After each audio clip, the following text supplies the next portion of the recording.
BPL এর eliminator মানেই বাঁচা মরার লড়াই, যেখানে এক দলের জন্য আনন্দের হাসি আর অন্য দলের জন্য আসর থেকে বিদায়ের বেদনা। মঙ্গলবার মিরপুরে রংপুর রাইডার্স এবং সিলেট টাইটান্সের মধ্যকার ম্যাচটিও যেন রূপ নিয়েছিল এক চরম নাটকীয়তায়। শেষ বলে ছক্কা মেরে সিলেটকে এক অবিশ্বাস্য জয় এনে দিলেন ক্রিস ওকস। টস জিতে প্রথমে ব্যাটিং করার সিদ্ধান্ত নেয় রংপুর রাইডার্স, তবে শুরুটা ছিল একেবারেই ভুলে যাওয়ার মতো। মাত্র 11 রানে সাজঘরে ফেরেন টপ অর্ডারে 3 তারকা তৌহিদ হৃদয়, ডেভিড মালান এবং লিটন দাস। সিলেটের বোলারদের তোপে একসময় রংপুরের স্কোর দাঁড়ায় 29 রানে 4 উইকেট।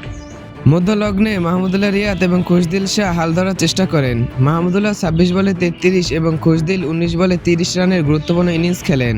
শেষ দিকে নুরুল হাসান সোহান 18 রান যোগ করলে নির্ধারিত 20 ওভারে 9 উইকেট হারিয়ে 111 রান সংগ্রহ করতে সক্ষম হয় রংপুর। সিলেটের পক্ষে খালেদ আহমেদ একাই শিকার করেন 4টি উইকেট।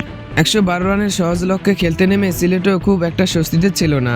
রংপুরের বোলাররা দারুণ লড়াই চালিয়ে যান, বিশেষ করে মুস্তাফিজ এবং আলিস ইসলাম নিয়মিত বিরতিতে উইকেট তুলে নিয়ে ম্যাচ জমিয়ে তোলেন। স্যাম বিলিংসের 29 এবং পারভেজ ইমনের 18 রান সিলেটকে জয়ের পথে এগিয়ে নিলেও শেষ ওভারে ম্যাচ গড়ায় এক চরম উত্তেজনায়। শেষ ওভারে জয়ের জন্য সিলেটের দরকার ছিল 9 রান। ফাহিম আশরাফের করা ওভারের চতুর্থ বলে মঈন আলী আউট হলে হঠাৎ করেই ম্যাচ রংপুরের দিকে ঝুঁকে পড়ে। সমীকরণ দ্বারা শেষ 1 বলে 6 রান। ক্রিজে ছিলেন ক্রিস ওকস। বলার ফাহিম আশরাফ ফুল এবং ওয়াইড ডেলিভারি দিলেও ওকস যেন প্রস্তুত ছিলেন। ডিপ কাভারের উপর দিয়ে ওকসের হাঁকানো সেই বিশাল ছক্কা পুরো স্টেডিয়ামকে স্তব্ধ করে দেয় এবং সিলেটকে পাইয়ে দেয় 3 উইকেটের এক অবিস্মরণীয় জয়।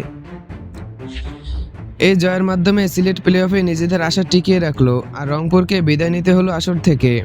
মজার ব্যাপার হলো রংপুরের জন্য এই বছরটা হারের ভিত্তিতেই বন্দী। তবে আজকের ওকসের এই শেষ বলের ছক্কা আপনার কাছে কেমন লেগেছে?